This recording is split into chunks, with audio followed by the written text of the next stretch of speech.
Media మిత్రులందరికీ నమస్కారం. ఈరోజు ప్రధానంగా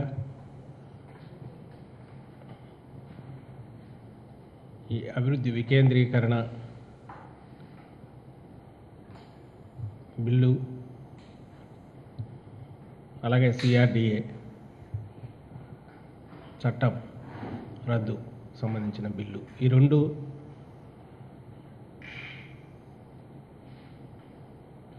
పూర్తిగా ప్రాసెస్ అంతా పూర్తి చేసుకుని లెజిస్లేటివ్ ప్రాసెస్ గవర్నర్ ఆమోదానికి వెళ్ళిన నేపథ్యంలో గత వారం రోజులుగా ఎప్పుడైతే ఈ ఫైనల్ తుది అంకానికి వచ్చి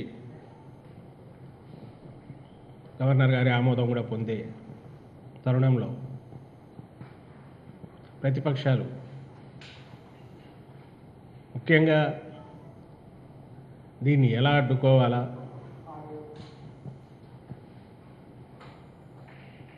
వైఎస్ఆర్ కాంగ్రెస్ పార్టీ కళ, ముఖ్యమంత్రి జగన్మోహన్ రెడ్డి గారి స్వప్నం, రాష్ట్ర సమగ్రాభివృద్ధి, అన్ని ప్రాంతాల సమగ్రాభివృద్ధి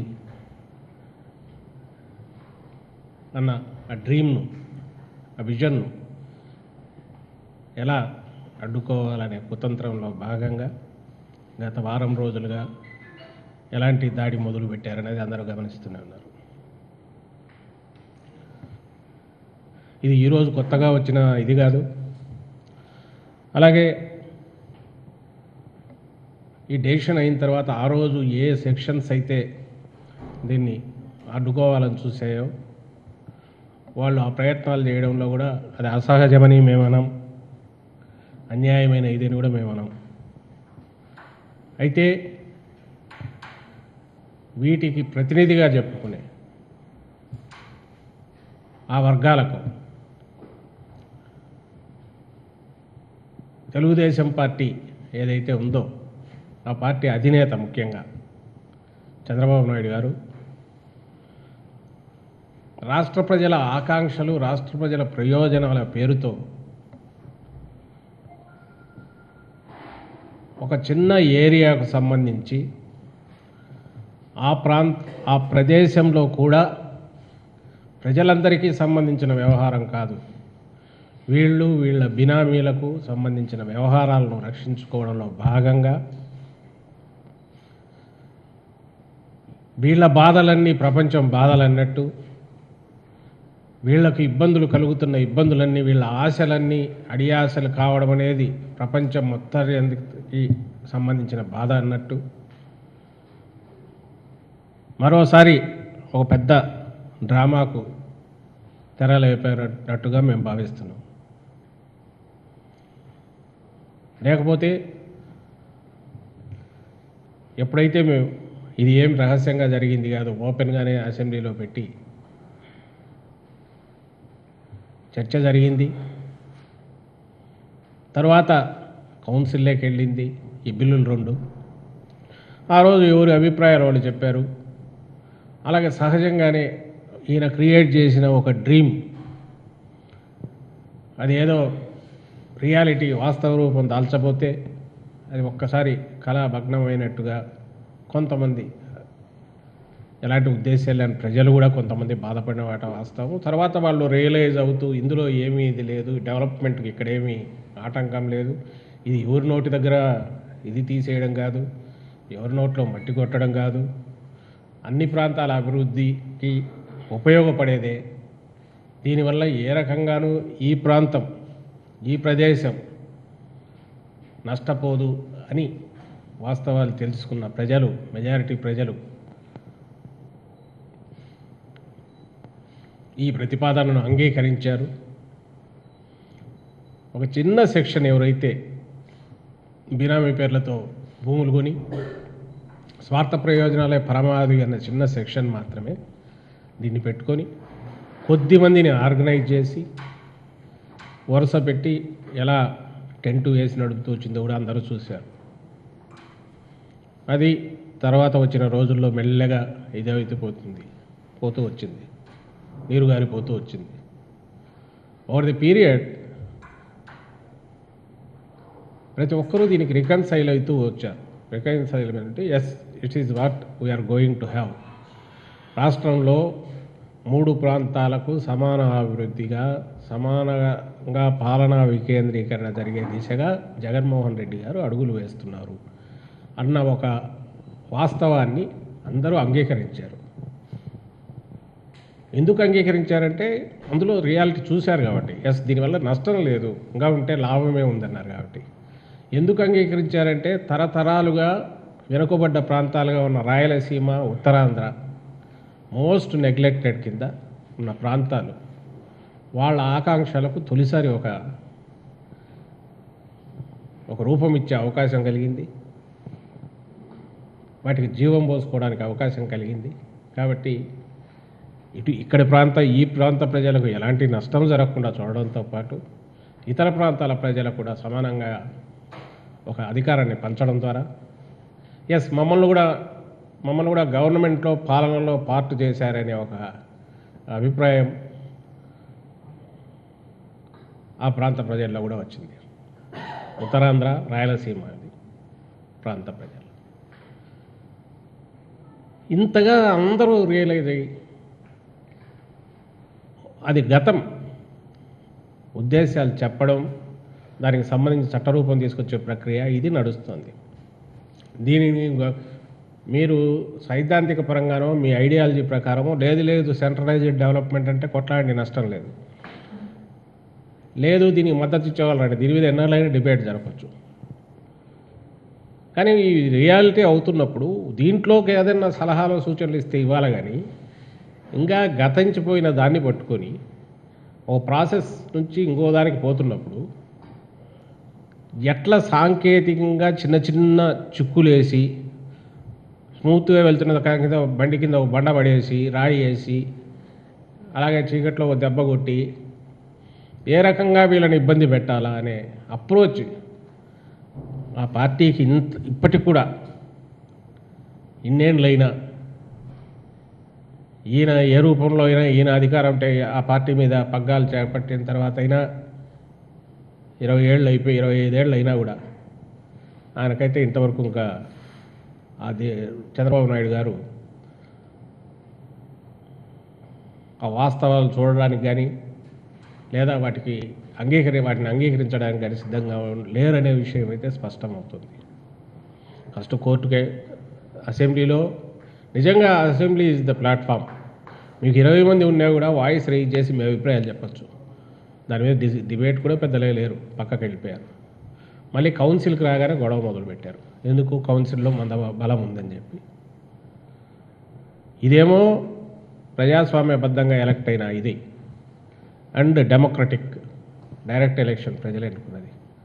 అందులో థంపింగ్ మెజారిటీతో మీలాగా 100 సీట్లతో వచ్చి ఏదో డెసిషన్ తీసుకొని మేము లేపేస్తున్నామని, మేము ఆ రోజే జగన్మోహన్ రెడ్డి గారు మీ ఇష్టమని అన్నారు.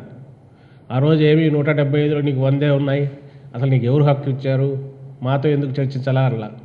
ఎందుకంటే తెలుసు ఏదైనా సరే ఆ రోజైనా అన్నది అక్కడ ఎవరి ప్రయోజనాలు దెబ్బతినకుండా, రైతులు ముఖ్యంగా వాళ్ళైతే దెబ్బతినకుండా అది అగ్రికల్చర్ బేస్ కాబట్టి చూసుకోండి అని చెప్పారు. ఈ ప్రాంతం మన రాష్ట్రంలో ప్రాంతమే కాబట్టి దీనికి వ్యతిరేకంగా కూడా ఏం మాట్లాడలే. ఆ రోజు మీకు ఇచ్చిన మరి ఈరోజు దాదాపు 50% ఓట్లతో బ్రహ్మాండమైన మ్యాండేట్ తీసుకొని వచ్చిన జగన్మోహన్ రెడ్డి గారు ప్రజలు నీకు ఎట్లా నచ్చితే అట్లా పరిపాలించిన ఆయన 5 ఏళ్ళు ఏదో చిన్న దీంతో కాకుండా నీ మార్గదర్శకత్వం కానీ నీ ఆలోచన ధోరణి కానీ రాష్ట్రానికి గురించి నీ తపన కానీ మాకు నచ్చిందని అంతగా బ్లెస్సింగ్స్ ఇచ్చి పంపితే ఆయన ఎక్కడ బ్యాలెన్స్ తప్పకుండా 2 సబ్ కమిటీ వేశారు. అలాగే ఓ ప్రైవేటు గ్రూప్ వీళ్ళతో కూడా చేయించారు. అన్ని సర్వేలు తెప్పించుకొని చర్చించి చర్చల తర్వాత అసెంబ్లీలోకి తీసుకొచ్చి దీన్ని తీసుకొచ్చారు. పూర్తి డెమోక్రటిక్ ప్రాసెస్లో చేశారు. మిమ్మల్ని ఇన్వాల్వ్ చేశాం. మీరు అక్కడ ఏం చేయలేకపోగా కౌన్సిల్లోకి వచ్చి ఎంత రోజు డ్రామా ఆడారో డైరెక్ట్ చంద్రబాబు నాయుడు గారు గ్యాలరీలో కూర్చొని ఏమేం చేశారో మీరే మీడియా వాళ్ళే బాగా ప్రత్యక్ష సాక్షులు. నిన్న కూడా కూర్చోవాలని చూశారు, మళ్ళీ బెదిరించాలి కానీ బహుశా కోవిడ్ దీంతోనూ డోర్స్ క్లోజ్ చేసిన వల్ల కుదరలా. లేకుంటే అక్కడ కూర్చొని చైర్మన్కి ఎక్కడి నుంచో హుకుం జారీ చేసి ఆయన కౌన్సిల్ చైర్మన్ ఏదో చేయించాలని అయితే ఆయన ఒక ఉద్దేశం ఉన్నట్టుంది. ఆ రోజు అయితే పూర్తి అదే జరిగింది. కానీ ఏమైంది ఆ రోజు? సెలెక్ట్ కమిటీకి పంపాల్సిన ప్రాసెస్ కంప్లీట్ కాలేదని ఆయన అనుకొని ఉన్నారు తప్ప ఏ టైంలో అయితే దాన్ని టేకప్ చేయాలో చేయనందువల్ల సెలెక్ట్ కమిటీకి పంపాల్సిన ప్రాసెస్ పూర్తి కాలేదనే విషయం చైర్మనే తర్వాత రోజు ఎక్కడో మీడియాతో మాట్లాడుతూ కూడా ఒప్పుకున్నారు. అది కాలేదు, వాస్తవ రూపం దాల్చలేదు. సెలెక్ట్ కమిటీ అనేది లేదు. పంపాలని పంపించి ఆ రకంగా 3 నెలలో 5 నెలలో ఇంకా ఎంత టైం అయితే దీన్ని లాగాలనే ఒక చిల్లర ఆలోచనతో, దుర్బుద్ధితో, అది ఎవరు ధర్మయుద్ధం చేసేవాళ్ళు చేసే పని కాదు. ఎక్కడ వెన్నుపోటు పొడిచి లేకపోతే పక్క నుంచి పొడిచి చికాకు పెట్టి ఇబ్బంది క్రియేట్ చేసే లక్షణాలు ఉన్న వాళ్ళు చేసేది అదే ఎంచుకున్నారు. అది ట్రై చేశారు, అది ఫెయిల్ అయినారు దాని తర్వాత 3 months తర్వాత అసెంబ్లీలో మళ్ళీ ప్రభుత్వానికి అధికార పక్షానికి మాకున్న హక్కుతో మళ్ళీ బిల్లు పెట్టాం. కాన్స్టిట్యూషనల్గా అప్పుడు పాస్ అయింది.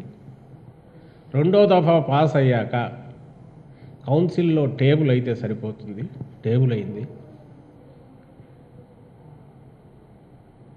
ఒక్కసారి అది అయిపోయిన తర్వాత ఆటోమేటిక్గా వితిన్ 1 month అది చట్టం అయిపోతుంది. ఆ 1 month అయిపోయింది. వాళ్ళకు తెలుసు కాబట్టే 1 month దగ్గరికి రాగానే మొదలు పెట్టారు ఇవన్నీ. ఇప్పుడు గవర్నర్ గారు అంతా డ్యూ ప్రాసెస్లో అయింది కాబట్టి నార్మల్గానే ఆయన చేస్తారు. చేస్తారు అంటే అది ఆయనకున్న విచక్షణాధికారాలు, విశేషాధికారాలు వేరే ఉన్నప్పటికీ ఇది ఒక రొటీన్ ప్రొసీజర్ అని చెప్పి మా ఉద్దేశం. ఇది ఒక రొటీన్ ప్రాసెస్ కింద పోయింది. నువ్వు ఇమ్మీడియట్ మళ్ళీ ఈ స్టేజ్కి రాగానే ఎవరిని కన్ఫ్యూజ్ చేయడానికి ఫస్ట్ ఎవరో అమరావతి కమిటీ ఏదో ఒకరు, తర్వాత వీళ్ళు పెట్టించిన డమ్మీ ఇదొకటి, తర్వాత యనమల రామకృష్ణుడు గారు, తర్వాత చంద్రబాబు నాయుడు గారు వరుస పెట్టి ఊదర కొట్టి ఒక కాన్స్టిట్యూషనల్ ఘోరం జరిగిపోతుంది, రాజ్యాంగ ఘోరం. మొత్తం రాజ్యాంగం అంతా ఇక్కడ అవమానాలకు గురవుతోంది. ఆంధ్రప్రదేశ్ రాష్ట్రంలో అందరూ జోక్యం చేసుకోండి, దీన్ని ఈ రాజ్యాంగ ఉల్లంఘనను, రాజ్యాంగానికి ఇక్కడ జరుగుతున్న ప్రమాదాన్ని దీన్ని ఆపండి అంటూ వీళ్ళు రాయడమే కాకుండా వీళ్ళ మిత్రపక్షాలు వాళ్ళతో కూడా మొదలు పెట్టించారు. ఇందులో ఒకటే సింపుల్ క్వశ్చన్, దీనికి పెద్ద టెక్నికల్గా చదవాల్సిన అవసరం లేదు. ఆ రోజు మీరు రాజధాని చేస్తున్నప్పుడు అవసరం రాని అనుమతులు లేకుంటే సంతకాలు, రాష్ట్రపతి గారి సంతకం కానీ ఇంకోటి కానీ ఈరోజు ఎందుకు అవసరం అవుతాయి? అండ్ రెండవది, ఎక్కడైనా రాజధానుల అనే విషయం విభజన చట్టానికి సంబంధమే ఉంది.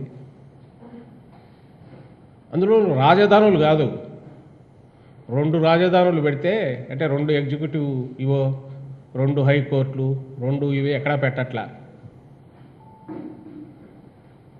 ఇందులో ఉన్నది మనం చేస్తున్నది ఏం చేస్తున్నాము? ఉన్న 3 ఒక్కొక్క విభాగం ఒక్కొక్క దగ్గర పెట్టడం ద్వారా ప్రాంతీయ సమతుల్యత, ప్రాంతాల మధ్య సమతుల్యత తీసుకొచ్చే ప్రయత్నం చేస్తున్నాం.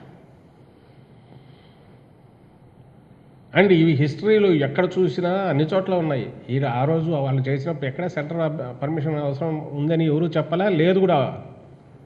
ఎవరిని కన్ఫ్యూజ్ చేయడానికి, ఎవరిని దీన్ని తప్పుదారి పట్టించడానికి మీరు ఇలాంటి అనవసరమైనవి కోడిగుడ్డుకు ఈకలు అతికించి మరీ పీకే ప్రయత్నం ఎందుకు చేస్తున్నారనేది మేము నేరుగా ప్రశ్నిస్తున్నాం చంద్రబాబు గారిని. ఇదంతా కూడా 4 రోజుల పాటు, ఈ 2 రోజులు రాస్తారు, మేము దానికి సమాధానాలు ఇవ్వాలి. ఏదో అయిపోతుంది గవర్నర్ గారు దీన్ని తీసేసి ఇచ్చేస్తున్నారు, మొత్తం వీళ్ళందరినీ అభిశంసిస్తారు, పార్టీలను ఇచ్చేస్తారని అంత ఇంప్రెషన్ ఇస్తారు. ఏమీ లేదనేది వాళ్లకు తెలుసు, మీకు తెలుసు. ఈ చికాకు పెట్టే పని, ఈ చిల్లర చేష్టాలు అనేటివి వాళ్ళు ఎన్ని జన్మలు ఎత్తినా మారనేది ఇక్కడ అర్థమవుతుంది. నవ్వు వస్తుంది. అదే దానికి వరకు ఇంకా ఎంతవరకు పోతున్నారు వీళ్ళు?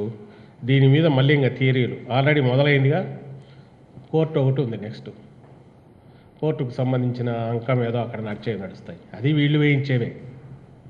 ఏదైనా సరే ఇందులో ప్రభుత్వ అధికారము, ప్రభుత్వ విచక్షణ అధికారాలకు సంబంధించినది ఏదీ లేదు, దాపరికం లేదు. ఇప్పుడు తీసుకుంటున్న చర్యల్లో కానీ, ఇప్పుడు ప్రపోజ్ చేసిన వాటిలో కానీ ఒకసారి చట్టరూపం దాల్చుకున్నాక కోర్టులలో కూడా అదే మా ఆర్గ్యుమెంట్ వాదనలు వినిపిస్తాం. అక్కడి నుంచి బయటకు వచ్చిన తర్వాత స్మూత్గానే పోతాం. ఇక్కడ ఎవరిని ఉల్లంఘించడం లేవు, ఎవరి ఆదేశాలను ఉల్లంఘించడం లేదు. ప్రజలకు సంబంధించిన ఆకాంక్షలకు, అన్ని ప్రాంతాల ప్రజల ఆకాంక్షలను ఏవైతే నెరవేర్చాలనే దీనికి కట్టుబడి ఉన్నారో జగన్మోహన్ రెడ్డి గారు, వాటిని సంపూర్ణంగా నెరవేర్చి తీరుస్తాం. మీరు ఎన్ని పిల్లి శాపాలు పెట్టినా, అదేదో పూర్వకాలం మునులు యజ్ఞాలు చేస్తుంటే రాక్షసుల వాళ్ళు పైనుంచి వచ్చి ఇవన్నీ వేసినట్టు దాంట్లో అశుద్ధాలు అన్నీ వేసేసి అది జరగకుండా చేయాలని ఎన్ని ప్రయత్నాలు చేసినా ఈ యజ్ఞం ఆగదు, ఇది కంటిన్యూ అవుతుంది.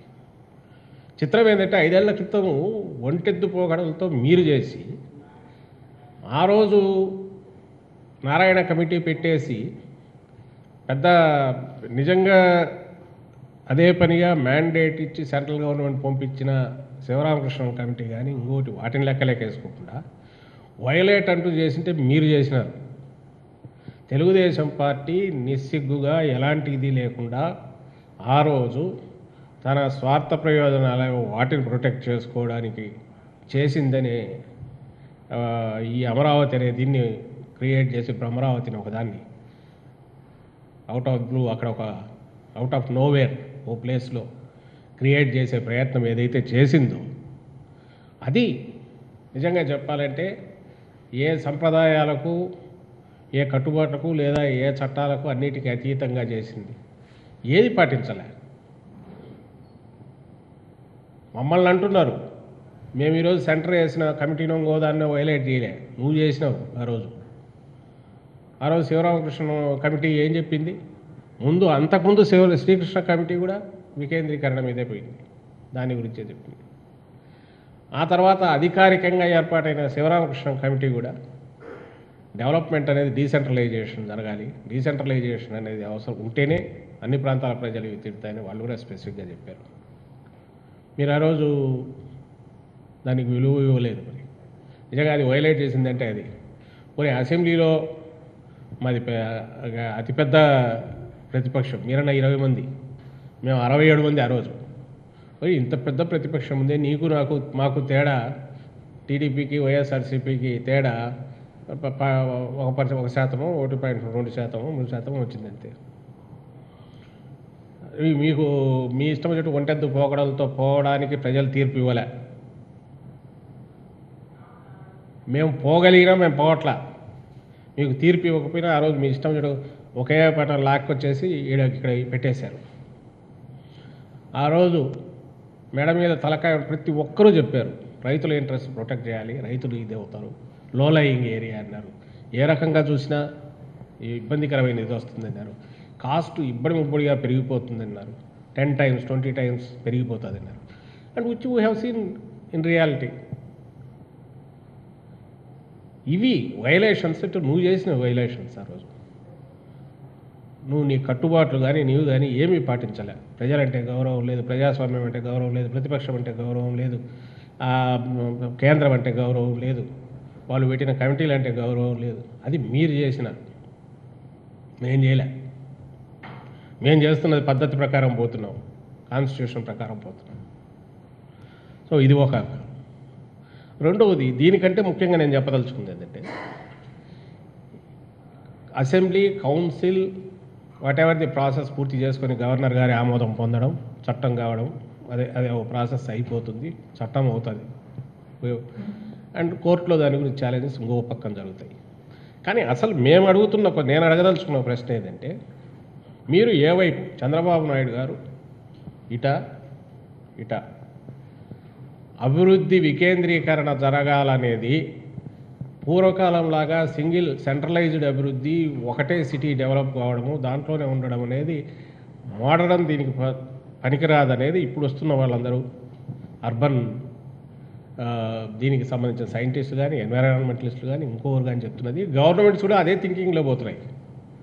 చిన్న సిటీలు సెల్ఫ్ సస్టైన్డ్ బేసిస్ మీద సొంతంగా సెల్ఫ్ కంటైన్డ్ సిటీస్ డెవలప్ కావాలి, క్యాపిటల్ అనేది అది ఓన్లీ అడ్మినిస్ట్రేటివ్ దీని కింద ఉంటుంది. దానికి విపరీతమైన క్షామం ఉండదు అనేది అమెరికా లాంటి చోట చూస్తే ఉంది. మనం అట్లా కూడా తీసుకోవాల్సిన అవసరం, ఎందుకంటే మన కల్చర్ మంది డిఫరెంట్, క్యాపిటల్కి ఇవ్వాల్సిన ఇంపార్టెన్స్ ఇద్దాం. అలాగే ఎందుకంటే ప్రజల్లో దాని మీద ఉన్నాయి కాబట్టి, సెంటిమెంట్లు ఉన్నాయి కాబట్టి. But at the same time ఒక చోటే మొత్తం ఉండాలనేది వద్దు వద్దు వద్దు అందరూ అంటున్నారు. దానికి సంబంధించి నీకు కావాలంటే నువ్వు నేను ఇంతకుముందు అన్నట్టు ఆ స్టాండ్ తీసుకో, నువ్వు అది ఓపెన్గా చెప్పవు. నీవు ఆ స్టాండ్ ఉన్నాయా? రెండవది వికేంద్రీకరణకు సంబంధించి ఇటు రాయలసీమ ఉత్తరాంధ్రకు సంబంధించి మేము చెప్తున్నాం, ఎస్ అక్కడ ఆ ప్రజల ఆకాంక్షలు తీర్చాలని చెప్పి. మరి మీరు ఓన్లీ ఒక చిన్న ప్రాంతానికి సంబంధించిన వాళ్ళు అనుకుంటున్నారా? మీరు ఉత్తరాంధ్రలో కానీ రాయలసీమ కానీ అభివృద్ధి చెందాలని అనుకోవడం లేదా? దాని మీద మీ స్టాండ్ ఏదో చెప్పాలి. వైజాగ్ ఎగ్జిక్యూటివ్ క్యాపిటల్గా వైఎస్ఆర్ కాంగ్రెస్ పార్టీ జగన్మోహన్ రెడ్డి గారు ప్రతిపాదించారు. అది రియాలిటీ కాబోతోంది, త్వరలో మొదలవుతుంది. కరోనా ఇది కాకపోతే కోర్టు దీనికి లోబడి ఇప్పటికే అయ్యేది. ఇప్పుడు కూడా ఆ ప్రాసెస్ జరుగుతుంది, అది వాస్తవ రూపం దాల్చబోతుంది. మీ స్టాండ్ చెప్పండి. లేదా మీ స్టాండ్ ఈరోజు ఈనాడులో ఒక స్టోరీ వచ్చింది, అది అయితే ఈనాడు అనే పత్రిక, మేము దాన్ని అధికార పత్రిక తెలుగుదేశం పార్టీకి అనుకుంటుంటాం. అధికార పత్రికగా వాళ్ళే రంగులు వేసుకొని కొట్టుకుంటున్నారు. ఈరోజు చూస్తే అదేదో ఫాల్ట్ లైన్ ఉంది సముద్రంలోని. ఎవరిని మీరు అసలు వైజాగ్లో ఉండే వాళ్ళని భయపెట్టాలనుకుంటారా? మీ రాజధాని దీన్ని ఆలోచన దెబ్బ కొట్టాలనే ఉద్దేశంతో ఇప్పుడు వైజాగ్లో ఉండే ప్రజలను కూడా ప్రశాంతంగా ఉండనేదలుచుకోలేదా అని నేను ప్రశ్నిస్తున్నాను. ఈ పత్రిక నాకు బాగా గుర్తు, నా కెరీర్ మొదలైనప్పుడు అక్కడే చేశాను. 79లోనో 80లోనో స్కైలాబ్ అని అప్పుడు చిన్నది ఒకటి పైనుంచి పడింది. అది 30 కేజీలు 50 కేజీలు ఉంటుంది, చిన్నది. అది శాటిలైట్. ఒక నెలన్నర 2 నెలల పాటు రాష్ట్రాన్ని భయపెట్టి, అసలు నాకు గుర్తుంది. మరి ఇప్పుడు అంత పెద్దవాళ్ళు ఎవరు లేరు కానీ బయట అందరికీ తెలుసు. నిద్రపోలే, కరోనా కంటే ఎక్కువ భయపడినాను అప్పుడు. అంటే అప్పుడు పత్రిక అదే, టీవీలు లేవు కదా, ఇదే లార్జెస్ట్ సర్క్యులేటెడ్. బహుశా భాష ఇట్లాంటి వాళ్ళు ఒకరిద్దరు తెలిసేమో అప్పుడు ఉన్నది. బంధువులు లీవులు పెట్టి ఊర్లకు పరిగెత్తినారు చచ్చిపోతామని. ఆ స్కైలాబ్ అనేది అంతా చేస్తే చిన్నది భయపెట్టి చేసింది. అది ఎక్కడో పడింది, పోయింది అనుకోండి. కొద్దిమంది ఎవరో వాయిస్ రైజ్ చేశారు, అంత భయపెట్టొద్దు, సైకలాజికల్గా అది హిస్టీరియా కింద మారుతుంది, భయపడతారు జనం అన్నారు. లేదు లాగినాడుతా అంటే ఎంతవరకు ప్రభావితం చేయగలమో చూడదలుచుకున్నట్టుంది. చూశారు, సక్సెస్ఫుల్గానే చేశారు. ఇప్పుడు నాకు ఈరోజు చూస్తే కరెక్ట్ అది గుర్తొచ్చింది. వైజాగ్లో ఉన్న ఆ లక్షలాది మంది ఇంకా వాళ్ళు భయంతో బిక్కుమంటూ ఉండాలనే ఆలోచనలో వీళ్ళు మొదలు పెట్టేట్టున్నారు. అది కూడా ఎంత తెలిసిపోతుందని కూడా తెలుస్తుంది. మళ్ళీ ఇటువైపు రాలే, ఇక్కడ కోస్ట్ ఉంది కాదంట, ఎక్కడి నుంచి గోదావరి నుంచి శ్రీకాకుళం వరకే అంట, ఆ మధ్యలో ఫాల్ట్ లైన్ ఉండొచ్చు. ఫాల్ట్ లైన్ లేకుండా అర్థం అనేది అన్ని ఫాల్ట్ లైన్లే. అట్లంటే హైదరాబాద్ భూకంప కేంద్రమనే, భూకంపాలకు కేంద్రంగా ఉంటుందని అందరూ అన్నది. అంటే ఏం మెసేజ్ ఇవ్వదలుచుకున్నారు? ప్రజలను ప్రశాంతంగా ఉంటుందలుచుకోలేదా? Incidentally this Eenadu started its journey right from there. పాప ప్రజలు కూడా మనకు హైదరాబాద్లో దగ్గరానికి రేట్లో వైజాగ్లో ఈనాడు అంటే వాళ్ళు ముందు నుంచి ఏదో సెంటిమెంట్ దెబ్బకి ఇప్పుడు జడుచుకుంటారు అనమాట. ఇది చూస్తే అంటే they are trying to just ఏం పాపం చేసింది ఇంకా వైజాగ్ మీద ఈ లెవెల్ తోసుకుంటూ పోతున్నారంటే ఇంకా మాకు రాజధాని వద్దని వాళ్ళతో అనిపించాలనే దీనికి పోతున్నట్టుంది. ఇది ఇంతకంటే పాపం ఏముండదు చేస్తున్న పనికి. ఇది అందరికీ తెలుసు. దే మే డినై ఇవి కాదు, మేము అట్లా కాదు, నిజంగా సైంటిఫిక్ ఏదో చెప్తాం. కానీ ఎందుకు పెట్టారో అందరికీ తెలుసు. చంద్రబాబు నాయుడు గారికి తెలుసు, వీళ్లకు తెలుసు, చదివే ప్రజలకు తెలుసు, అరుగు మీద కూర్చొని రచబండ మీద చదివే వాళ్ళకు కూడా తెలుసు. అలాగే తెలుగుదేశం పార్టీ మీకు ఆ ప్రాంతాల మీద అసలు అభిమానం లేదు. మేము ప్రౌడ్గా చెప్పుకుంటాం, మాకు రాష్ట్రం అంతా ఒకటే. ఇప్పుడు ఉదాహరణ అక్కర్లా, ఆ రోజు జగన్మోహన్ రెడ్డి గారు మీరు పెడతారన్నప్పుడు ఓకే అనడంలోనే ఈ ప్రాంతం మీద మాకు అభిమానం ఉంది అనేది అర్థం. అది మీ డెసిషన్. ఆ రోజు మమ్మల్ని అడిగితే చెప్పేవాళ్ళం, డీసెంట్రలైజేషన్ చూడు బాబు, అటు ఇటు పెడితే బాగుంటుందని ఇప్పుడు మా నాయకుడు జగన్మోహన్ రెడ్డి గారు చెప్పేవాళ్ళు. మీరు అడగల. సరే మీ డిస్క్రిప్షన్ మీ కాల్, మీకు ఇచ్చిన మ్యాండేట్ ప్రజలు ఇచ్చారు, మీరు చేయండి అన్నారు. పూరి 5 ఏళ్ళు మీరేమన్నా డెవలప్ చేస్తుంటే ఎవరైనా వద్దామన్నారా మిమ్మల్ని? ఎందుకు 5,000 కోట్లే ఖర్చు పెట్టారు? అది అబద్ధాలే. 10,000 కోట్లు పెట్టాం, 15,000 కోట్లు ఖర్చు పెట్టామని. 5,600 కోట్లు, 2,200 కోట్లు బకాయిలు. ఎక్స్పెండిచర్ ఎంత పెట్టింటే ఎంత ఖర్చు చేసినారని చూస్తే 5 ఏళ్లలో 5,000 కోట్లు ఖర్చు పెట్టారు. 5,500 కోట్లు, 600 కోట్లు. నువ్వు 2,90,000 కోట్ల అప్పును 2,60,000 కోట్లకు పెండింగ్ బిల్లులు వేస్తే 3,20,000 కోట్లకు పెంచారే. ఏం పాపం మీకు అంత అమరావతిని సింగపూర్ లెవెల్లో కట్టాలంటే ఎవరన్నా వద్దన్నారా? 50,000 కోట్లు దాని మీదన్నా పెట్టిండొచ్చుగా. నిజంగా మీరు అంత పెద్దది కట్టేస్తే తాత్కాలికలని నీళ్లు గారేటివి, వర్షం 4 చుక్కలు పడగానే నీళ్లు గారే, వరదల మాదిరి గారే అసెంబ్లీ సెక్రటేరియట్ మీకు మీరే తాత్కాలిక భవనాల కింద చెప్పుకున్న వాటి మీద అంతంత పెట్టి ఇది చేయకుండా దోచుకున్నట్టుగా 10 రూపాయలు 100 రూపాయలు చేసి ఖర్చు పెట్టి మిగిలిన జోబులో వేసుకున్నట్టు కాకుండా నిజంగానే పర్మనెంట్గా మొదలు పెట్టచ్చు. మీరు పెద్ద పెద్ద ఐకానిక్ ఇది కడితే మేమెందుకు పక్క వేరే ఆలోచన ఎందుకు వస్తే జగన్మోహన్ రెడ్డి గారికి? ఆయనకు వేరే పనులు లేవనా? సంక్షేమ పథకాలు ఇన్ని ఉన్నాయి, రాష్ట్రానికి చేయాల్సినవి ఉన్నాయి, అప్పుడు చేసేవాళ్ళం. ఇంకా ఏదైనా ఎస్టాబ్లిష్ కానీ ఉంటే వాటిని డిఫరెంట్ వాటికి పెట్టేసి ఇండస్ట్రీస్ కొంత, వీటికి ఎడ్యుకేషన్ ఇన్స్టిట్యూషన్స్ కొంత చేసేవాళ్ళు డీసెంట్రలైజేషన్. కానీ నువ్వు ఒరిజినల్ ల్యాండ్ ఏ బీడు భూమి పెట్టినావు, ఒకటి గ్రాఫిక్స్తో ఇది క్రియేట్ చేసినారు, అయిపోయి చేతులు దులుపుకోపోయినారు. వచ్చిన తర్వాత జగన్మోహన్ రెడ్డి గారు తనకు వచ్చిన అవకాశం ఆయన కూర్చున్నారు, అందరితో కూర్చోబెట్టుకున్నారు, మాట్లాడినారు. Yes, let us have holistic approach పెట్టుకుందాం అంటున్నారు. ఒక సమగ్రమైన ప్లాన్తో రాష్ట్రం మొత్తాన్ని డెవలప్ చేద్దాం, అన్ని ప్రాంతాల ప్రజల సెంటిమెంట్లను గౌరవిద్దాం, వాళ్ళ ఆకాంక్షలకు తగినట్టు ఇచ్చేద్దాం అన్నారు. సో నువ్వు పెట్టింది 5,000 కోట్లు, ఇంకో 2,000 కోట్లు 2,500 కోట్లు మా ప్రభుత్వం నెత్తి మీద పడేసిపోయినావు బకాయిలు వచ్చేసి.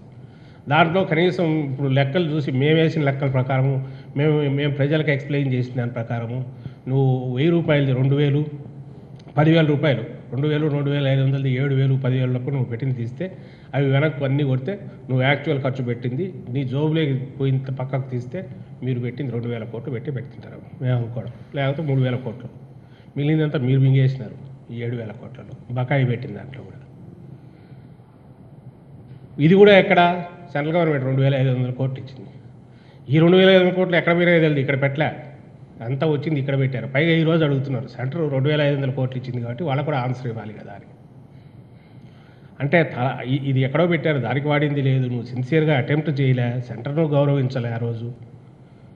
ఇన్ని చేసి ఈరోజు వచ్చి ఫైనల్గా ఒక షేప్ తీసుకుంటున్నా రాష్ట్రానికి నిజంగా ఒక రియల్ పర్మనెంట్ శాశ్వతమైన ఒక సొల్యూషన్ రాజధాని పరంగా ఏర్పాటవుతున్న తరుణంలో నేను ఇంతకుముందు అన్నట్టు ఈ మహాయజ్ఞంలో దీన్ని ఎట్లా పాడు చేయాలి, ఇది చేయాలనే ఉద్దేశంలో మీరు చేస్తున్న కుట్రలు చెల్లవు, వాటిని అలవ్ కూడా చేయము, ప్రజలే అలవ్ చేయరు, అసహించుకుంటున్నారు మిమ్మల్ని చూస్తే. చేయడానికి చాలా పనులు ఉన్నాయి, క్రిటికల్గా విమర్శించండి, అది చేయకుండా ఇట్లా చేసేందువల్ల ఉపయోగం లేదని చెప్తూ సెలవు తీసుకుంటాను.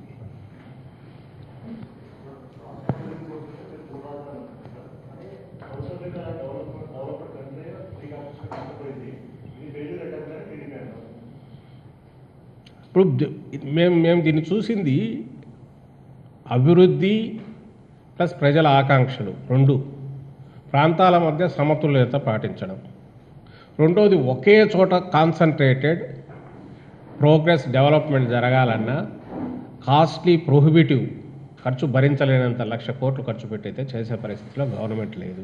అది కూడా ఓవర్ నైట్ అయ్యేది కాదు. సెంట్రలైజ్డ్ ఒకరి దగ్గర ఫెయిల్ అయినవి ఉన్నాయి. ఆయన ఎవరో శివరామకృష్ణ చెప్పాడు, మీరు పోయి చూసినా మలేషియా కౌలాలంపూర్ పక్కన అది పుత్రజయ కట్టారు, కానీ కౌలాలంపూరే ఇప్పటికి క్యాపిటల్ అనుకుంటారు, అక్కడికి పనులు డెవలప్ అవుతారు.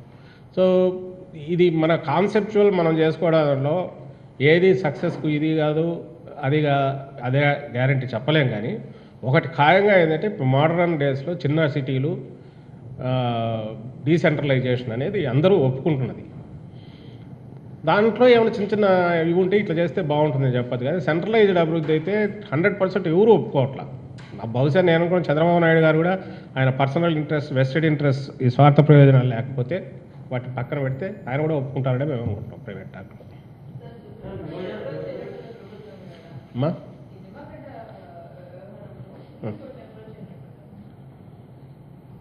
నిమ్మగడ్డ మా టెక్నికల్గా పోయినట్టుండి అంత ఫాలో కాలేదండి.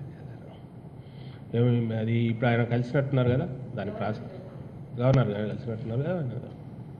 మేమేం దాని గురించి అయితే పెద్ద వాట్ ఎవర్ దట్ కోర్స్ తీసుకుంటుందో దాని ప్రకారం పోదాం.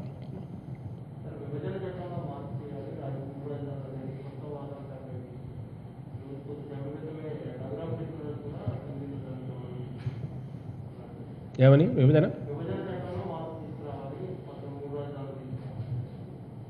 విభజన చట్టంలో మార్పులు దాంట్లో ఎప్పుడు క్యాపిటల్ అనేది అది ఒక శాంక్టిటీ ఒకటి ఉండాలని లేదు, రెండు ఉండాలని లేదు. దానికి ఏం ఎట్లంటే మనం ఇంతకుముందు ఉన్నప్పుడు కూడా ఒక్కొక్క ఏరియాలో ఒక్కొక్కటి ఉన్న సందర్భాలు ఉన్నాయి. There is no specific executive, judiciary and మన లెజిస్లేటివ్ మూడు ఒక దగ్గర ఉంటేనే క్యాపిటల్ అనేది ఎక్కడ డెఫినేషన్ లేదు. ఎవరు డెఫినేషన్లో వాళ్ళు ఇచ్చుకోవచ్చు. ఆయన అట్లా ఇచ్చుకుంటున్నట్టున్నారు.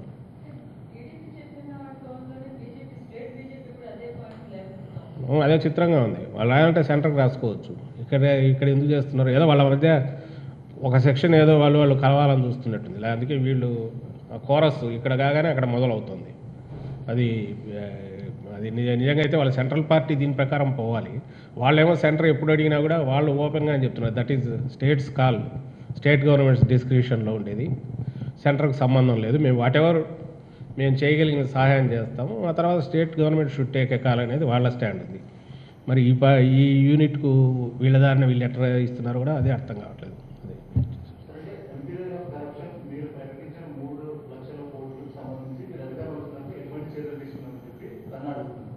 ఇప్పుడు జరుగుతున్నవే కదా, వాళ్ళు రోజు మొత్తుకుంటున్నవి ఆ కేసులు ఒకటొకటి. ఈ మధ్య కూడా ఒక రియల్టర్ ఒకతను, సమ్ తహసీల్దార్ లెవెల్ అతను ఒకరు అరెస్ట్ అవుతున్నారు, కేసులు బయటకు పడుతున్నాయి. పకడ్బందీగానే అదే అవుతుంది అనిపిస్తుంది. అదే నేను అంటున్నా, ఓవర్ నైట్ చేస్తే మీరు ఎవరన్నా తప్పు పట్టాలి. డ్యూ ప్రాసెస్లోనే చేస్తున్నాం. దాని మీద సిట్ వేశారు, అది ఎంక్వైరీ జరుగుతుంది. అందరూ దీని కింద వస్తారు. అయితే పీస్ మీల్గా జరుగుతుంటాయి. ఒకసారి కంప్లీట్ అయిన తర్వాతనే ఆ పిక్చర్ షేప్ అని ఉంటుంది. ఇప్పుడు ఐ థింక్ ఒక 5-6 అరెస్ట్ అయినట్టున్నారు, నడుస్తున్నాయి కేసు, అన్నీ బయటకు వస్తాయి చేసేది.